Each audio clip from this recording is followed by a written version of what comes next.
Readers of the Enochian legend will know all too well the idea of angels descending from the heavens to impregnate the mortal women, from which the women bore giants, Nephilim, monstrous and destructive offspring that terrorized and desolated the earth. Many texts, including the Book of Enoch itself and other apocrypha, including the likes of the Book of Jubilees, describe the Nephilim as wicked, disastrous beings that not only devour mankind in a fit of rage and hunger, but also turn against each other, cannibalizing themselves in a mindless fury. Yet none of the texts that venture into this idea ever seem to describe the actual birth of the Nephilim. Indeed, if the mortal women on earth were delivering these creatures of terrible ruin and immense size, were these creatures born with a preconceived inkling for violence? Better yet, were they somehow born fully grown, allowing them to decimate humanity the moment they took their first breaths? According to folklorist Howard Schwartz in his work Tree of Souls, an anthology regarding Jewish mythology, Schwartz deviates from the traditional Book of Enoch telling and supplies us with some additional tidbits that prove to be quite intriguing.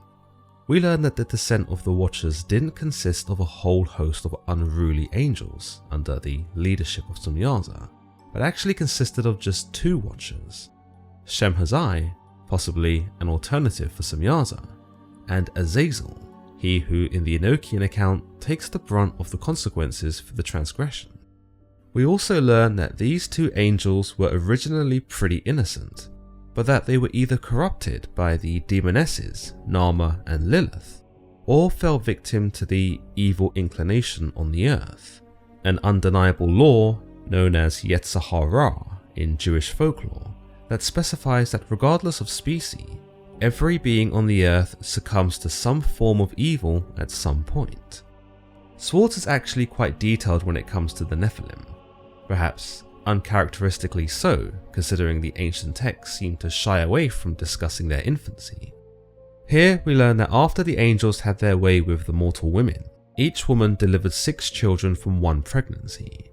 These, from what we can infer, were the very first Nephilim, those who, remarkably, stand up in that very same hour of being born, and are able to speak. Schwartz tells us that they speak the holy language, likely inherited from their angelic fathers, which suggests that they could commune not only with angels, but with God too. Interesting then that they choose not to commune with the latter and proceed to start running riot. Furthermore, we are told in this account that these children, of which there are 60 in total, proceed to dance before their parents like sheep. This sort of makes the Nephilim sound innocent. Not only are they capable of speech, and therefore perhaps reasoning, but they seem to perform for their parents in a very childlike manner. Are we to assume that during the early hours of their birth, that the Nephilim aren't ravaging savage monsters? If so, what changes? Indeed, the Tree of Souls' account does not specify the size of the Nephilim here. The imagery I get is that these are relatively small creatures, but this is never specified. Considering the Nephilim in this account are standing and speaking within the first hour of their birth, it's reasonable to believe that by the end of the first day, they were pretty much functioning at the same capacity as a regular human adult. With that in mind, it's not out of the realm of possibility, considering this exponential growth, that they might have towered over their mothers in relatively no time at all. If we consider the height of the giants in 1 Enoch, with some translations describing them as 300 cubits, we can determine that they stood at full height around 450 feet, assuming 1 cubit is about 18 inches. Other translations refer to the Nephilim as being 3,000 ells tall in height, making them well over 4,000 feet tall. Indeed, whilst the latter can be seen as symbolic more than anatomical, it does put into perspective how big the Nephilim were compared to humans, that there was truly no way for mere men to have stopped them once their onslaught began.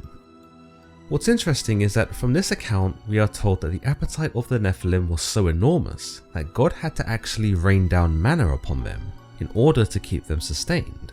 Indeed, from this we can gather that God did not try to eradicate the giants straight away, despite their unholy production, suggesting that perhaps at least in the beginning, the Nephilim weren't all that bad.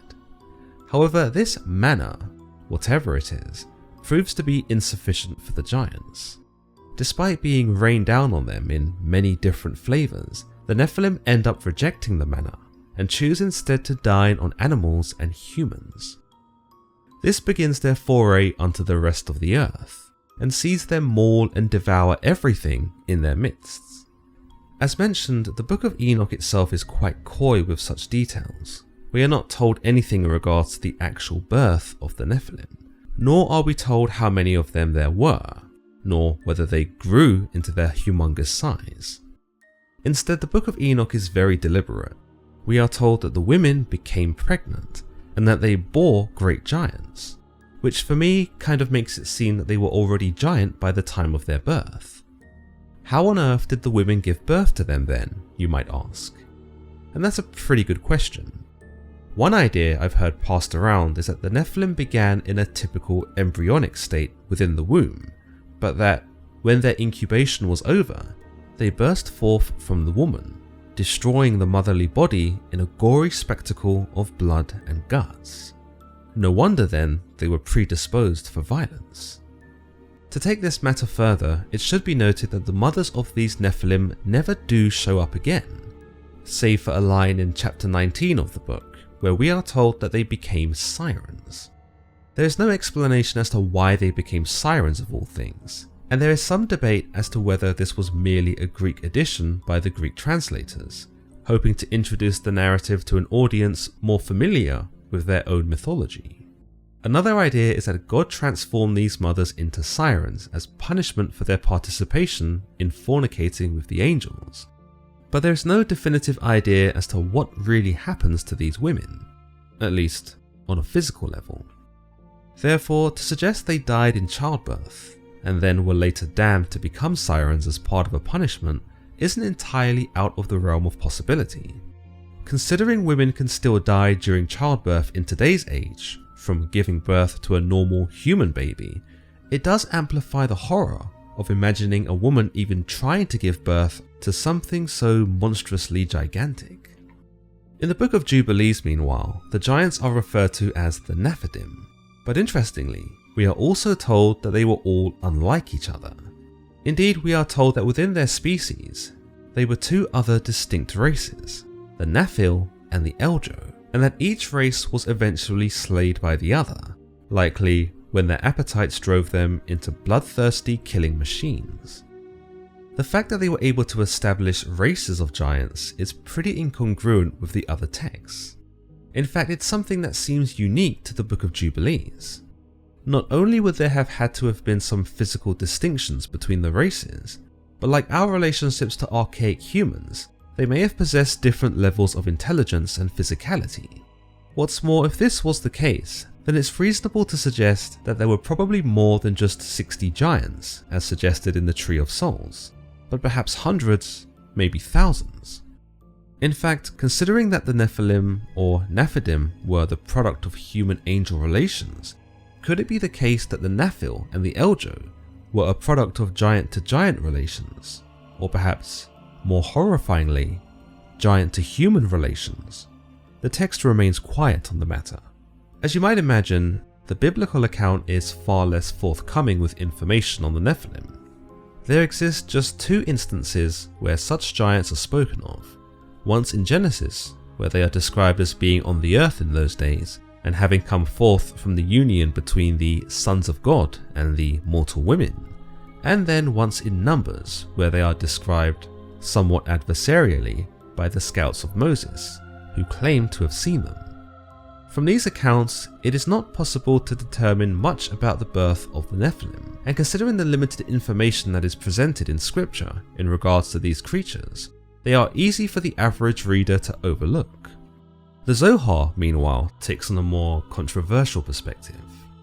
Whilst most accounts determine the Nephilim as belonging to the sons of God, or the Watchers, and the daughters of men, the Zohar attributes their birth to Samael, whom it is believed had injected Eve with his slime, thus impregnating her with Cain. After she bore Cain, we are told that his features differed from the other humans, and that the Nephilim were issued from his seed, as a result of his genes belonging to the evil Samael. In yet another idea regarding the conception of the Nephilim, the Tree of Souls presents an idea that the angels transformed themselves into really handsome men, and that when the women made love to their husbands, they were actually lusting after these angels, imagining them instead. It is with these wicked thoughts during intercourse that the giants were manifested in the womb, and thus the women did not actually sleep with the angels, but were punished with such offspring for really wanting to. The Tree of Souls provides yet another myth consolidating this account, which is found in the apocryphal Testament of Reuben, where it is said that the giants were born not from women having intercourse with angels, but out of their fantasies for the angels. Such a myth offered insight into the early rabbinic way of thinking, where there was a belief that fantasizing about someone else during sex, which was meant to be sacred, could therefore have had spiritual consequences. Incidentally, there did exist an earlier myth that every time a man fantasized about another woman, he was essentially having spiritual sex with Lilith, and thus the result of this union would see the birth of hybrid mutant demons, those that were half human and half demon, later identified as Cambion in various medieval circles. The question of how the Nephilim were born, whether as infants, giants, or something else entirely, cannot be answered by scripture alone.